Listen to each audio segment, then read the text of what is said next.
Olá, o presidente Joe Biden fez um apelo a Israel para suspender a invasão terrestre de Rafah, a cidade mais ao sul da faixa de Gaza, que tinha 275 mil habitantes antes do início da guerra e hoje tem 1 milhão e 400 mil habitantes, o que colocaria em risco as vidas de dezenas de milhares de civis. Os Estados Unidos, as Nações Unidas e o Tribunal Penal Internacional pressionam Israel a não avançar sobre a cidade. O primeiro-ministro israelense, Benjamin Netanyahu, alega ser preciso atacar Rafah para eliminar 4 batalhões do movimento de resistência islâmica, o Hamas, o grupo responsável pelo ataque terrorista de 7 de outubro, quando 1.139 israelenses e estrangeiros foram mortos e cerca de 250 sequestrados. Os Estados Unidos querem um cessar-fogo de pelo menos 1 mês e meio, são contra qualquer ataque, sem retirar a população civil. A ONU observa que Rafah é a principal entrada para a ajuda humanitária, que ficará ainda mais difícil, agravando a situação. A tragédia humanitária de Gaza. A ONU não vai participar de qualquer projeto ou de evacuação ou remoção forçada de palestinos. Já o procurador-geral do Tribunal Penal Internacional manifestou grande preocupação, advertiu que todas as guerras têm regras e as leis que se aplicam ao conflito armado não podem ser interpretadas de modo a se tornarem vazias ou sem sentido.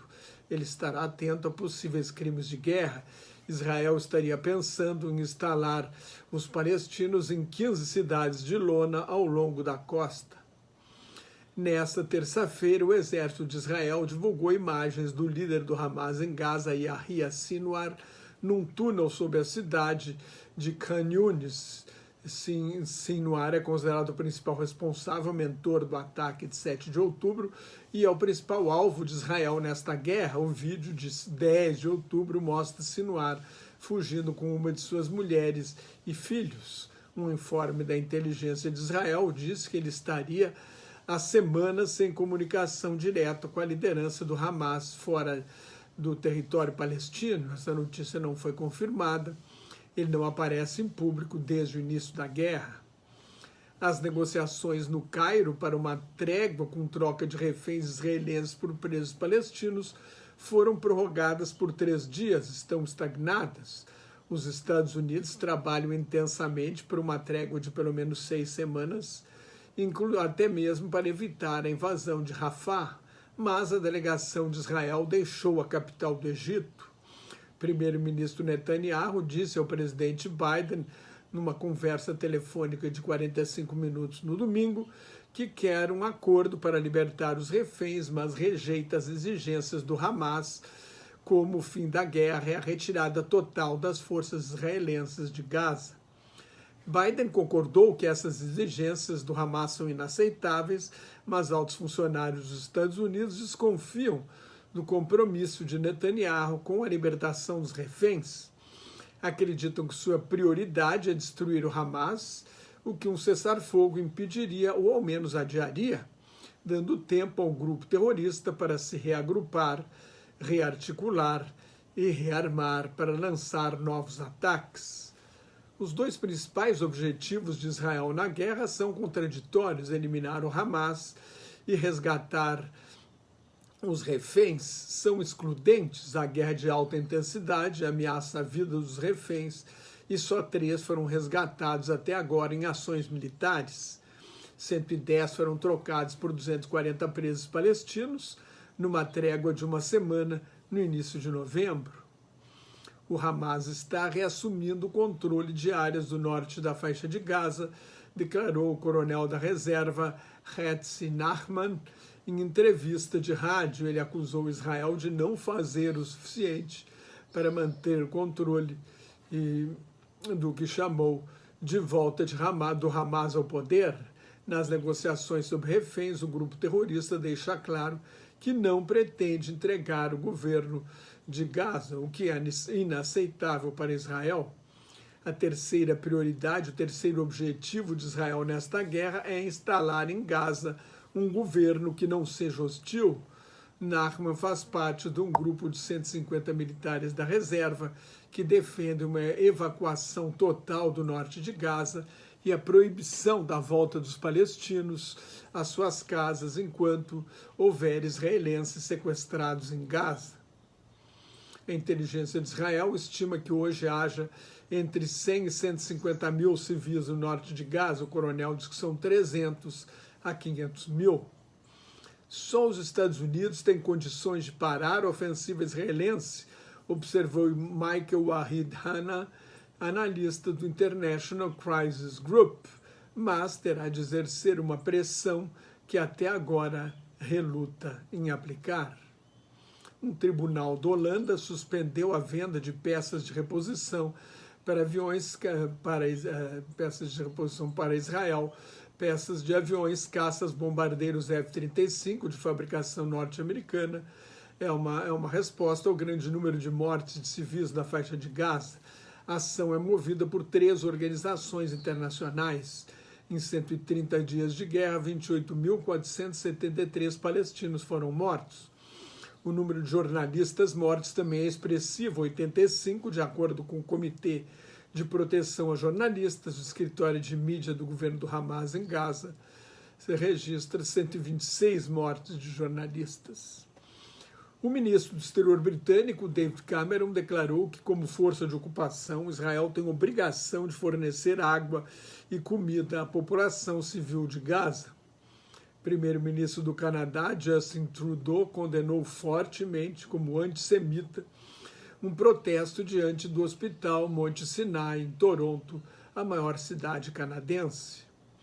No Chile, houve uma manifestação para pedir a expulsão do embaixador de Israel do país. Uma barragem de foguetes foi disparada do sul do Líbano contra o norte de Israel na terça-feira pela milícia extremista xiita Hezbollah, o Partido de Deus. Pelo menos um israelense morreu e outros 7 foram feridos. A França vai impor sanções a 28 colonos acusados de violência contra palestinos na Cisjordânia ocupada. E uma fragata alemã segue para o Mar Vermelho para se juntar às forças dos Estados Unidos e de outros países, com o objetivo de conter os ataques da milícia Houthi do Iêmen contra a navegação. Ontem eu falei aqui sobre aspectos da política externa do governo Donald Trump para o Oriente Médio que ajudaram a aumentar a instabilidade na região e o risco de guerra. Citei a ruptura do acordo para controlar o programa nuclear iraniano, firmado por todas as grandes potências do Conselho de Segurança da ONU, para evitar que o Irã faça a bomba atômica, o que levou o Irã a eleger um governo muito mais vingadura e a aumentar o enriquecimento de urânio. Hoje o Irã está perto de fabricar a bomba, se é que já não tem capacidade nuclear. Outro erro de Trump foi o incentivo à extrema-direita em Israel e um terceiro, a tentativa de normalizar as relações de Israel com países árabes, ignorando a questão palestina. Mas o problema mais sério da política externa de Trump é a relação com a Rússia, a sedução que Trump tem pelo ditador russo Vladimir Putin, um homem forte como ele gostaria de ser, um fascista, líder de um governo suspeito de vários assassinatos políticos, o mais recente de Yevgeny Prigozhin, o insubordinado que se atreveu a desafiar a atividade do poderoso chefão de um regime mafioso, uma herança maldita da estrutura stalinista do Estado soviético. Ao dizer que não defenderá os países da Organização do Tratado do Atlântico Norte, a OTAN, que não gastarem pelo menos 2% do orçamento em defesa, ao contrário, 2% do PIB no orçamento de defesa, ao contrário, Trump diz que mandará a Rússia atacar. Assim abala o princípio básico da OTAN, criada em 1949 para conter a União Soviética, que é a ideia de que um ataque contra um é um ataque contra todos. Se Putin atacar a primeira-ministra da Estônia, Kaja Kallas, que está numa lista de inimigos procurados pela Rússia por derrubar estátuas da era soviética, todos os países da OTAN têm obrigação de defender esta pequena república soviética, a Estônia.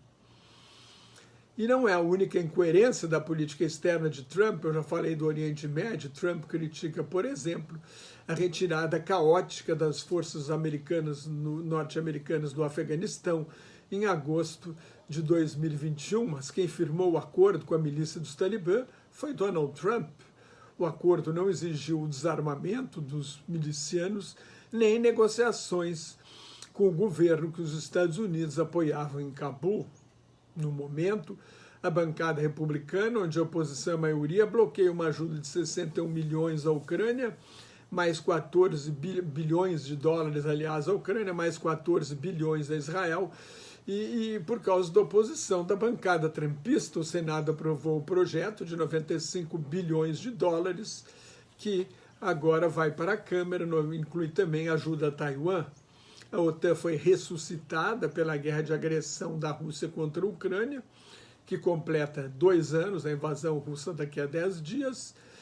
E a fala de Trump mostra a indiferença que a extrema-direita ultranacionalista pode causar com males à humanidade. É uma burrice, é uma vergonha, é perigoso e anti-norte-americano, reagiu o presidente Joe Biden. A fala de Trump, eu estava dizendo, ficou meio enrolado, é uma mostra da ameaça que a ascensão de uma ultradireita nacionalista, neofascista, significa para a humanidade em escala global.